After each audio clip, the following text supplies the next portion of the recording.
Morning. నేను Madireddy Srinivas. AP today 007కు స్వాగతం. షర్మిల మీద అమితమైన ప్రేమను వలకబోస్తున్నారండి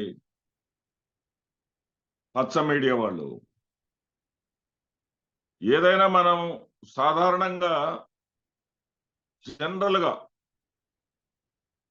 తండ్రి గొప్పతనాన్నో తల్లి గొప్పతనాన్నో లేదా తల్లిదండ్రుల గొప్పతనాన్నో చెప్పవలసి వచ్చినప్పుడు ఆయన కడుపుని ఎలా పుట్టావురా అంటాం. ఆయన కడుపుని ఎలా పుట్టావురా అనే అర్థం ఏంటంటే ఆయన చాలా గొప్పవాడు, చాలా మహోన్నతమైనటువంటి వ్యక్తి.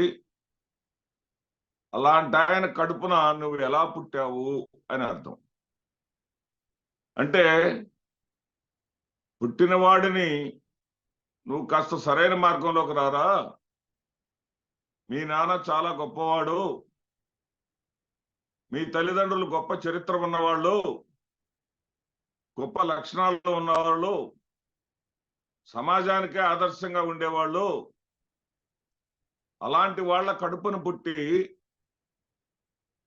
నువ్వు సరైన మార్గంలో నడవాల్సిన అవసరం ఉంది అని అతనికి గుర్తు చేయటం లేదా ఆమెకు గుర్తు చేయటం. ఏదైతే షర్మిల గారు ఉన్నారో తండ్రి గారి పేరుని FIR లో చేసినటువంటి కాంగ్రెస్ పార్టీలో చేర్చటాన్ని జీర్ణించుకోలేక కొంతమంది కార్యకర్తలు కావచ్చు, వైఎస్ఆర్ అభిమానులు కావచ్చు,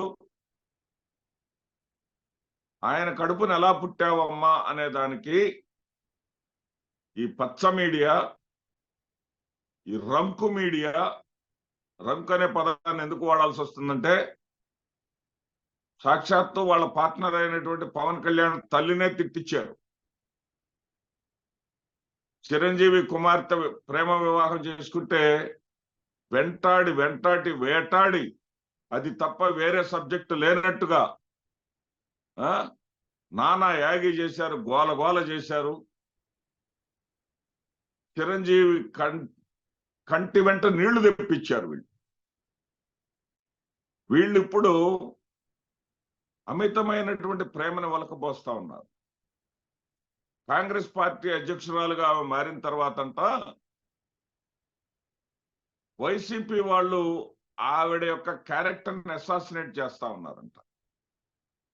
ఎంతవరకు పోయారంటే ఈ దుర్మార్గులు, ఈ నీచులు చంద్రబాబుని ఏ రకంగానైనా సరే అధికారంలోకి తీసుకురావాలనేటటువంటి దుష్ట ఆలోచనలు చేసేటటువంటి దుష్ట చతుష్టయం ఎంత దుర్మార్గానికి ఒడ్డిగడుతున్నారంటే జగన్మోహన్ రెడ్డి అట తల్లి శీలాన్ని శంకించినా గాని ముఖ్యమంత్రి స్థానంలో ఉండి చర్యలు తీసుకోవట్లేదంట. ఎంత దుర్మార్గం! వీళ్ళు అన్నమా తినేది, లేకపోతే పందులు తినేది ఏమన్నా తింటున్నారా? ఎంత దుర్మార్గమైనటువంటి వ్యాఖ్యలు! సహజంగా అంటారు, అమ్మా ఆ తండ్రి కడుపును ఎలా పుట్టావు అని. దానిని పట్టుకొని నువ్వు రాజశేఖర రెడ్డికి పుట్టావా అని అడిగారు అంటే దాని అర్థం షర్మిలమ్మ రాజశేఖర రెడ్డికి పుట్టలేదని, అంటే బ్రతుకున్నటువంటి విజయమ్మ గారి శీలాన్ని శంకిస్తున్నారు. టీవీ డిబేట్ లో చెప్తున్నారు. సిగ్గు ఎగ్గు లేకుండా, కనీసం మానవత్వం లేకుండా, కనీసం ఇంగిత జ్ఞానం లేకుండా సభ్య సమాజంలో మనం ఉన్నామనేటటువంటి ఆడవాళ్ళని ఆదరించి లేదా గౌరవించి ఆడవాళ్ళని మర్యాదగా చూసుకున్నటువంటి సమాజమే ముందుకు నడుస్తుంది. అలాంటిది ఆడవాళ్ళని రాజకీయాల్లోకి లాగటువంటి, ఆడవాళ్ళని ఉపయోగించుకొని 4 ఓట్లు సంపాదించుకోవాలనేటువంటి పిచ్చి పనులేంటి? తన భార్యను ఎవరో ఏదో అన్నారని తన భార్య శీలాన్ని శంకించారని వెక్కి ఏడవటం ఏంటి? ఈరోజు పరాయి వాళ్ళని ఒక అర్థంలో అంటే ఇంకొక అర్థాన్ని, దానికి అర్థాలు తీసేసి, పెడార్థాలు తీసేసి ఆ తండ్రి కడుపున ఎలా పుట్టావమ్మా అన్న దానికి ఆ తండ్రికే పుట్టలేదనేటటువంటి మసాలా జోడించి ఎంత నీచమయ్యా వీళ్ళు. సభ్య సమాజం ఎవరైనా సరే కొంచెమైనా సరే మానవీయ కోణంలో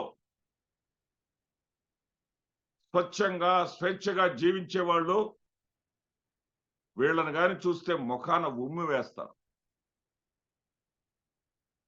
ఏం ఆ రోజున ఆమెకు లేనిపోని సంబంధాలను అంటగట్టి, అక్రమ సంబంధాలను అంటగట్టి నందమూరి బాలకృష్ణ చెందినటువంటి భవనం నుంచి తప్పుడు ప్రచారం చేస్తే ఏమయ్యారు వీళ్ళంతా? ఎక్కడికి పోయారు వీళ్ళంతా? కోట్లాది రూపాయలు ఖర్చు పెట్టి తన తల్లినే తిడతారా అని పవన్ కళ్యాణ్ అడిగినప్పుడు ఏమయ్యారు వీళ్ళంతా? ఎక్కడికి పోయారు వీళ్ళంతా? చిరంజీవి కంట తడిపెట్టే విధంగా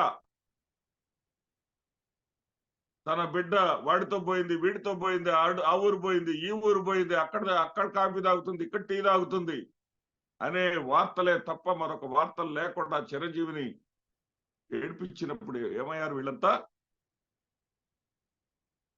ఇప్పటికైనా సరే సిగ్గు తెచ్చుకోండి.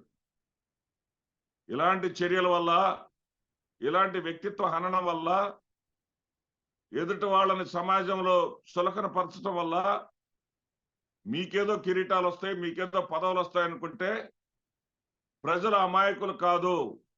ప్రజలు కీలెరిగి వాత పెడతారన్న సంగతి గుర్తుపెట్టుకోండి.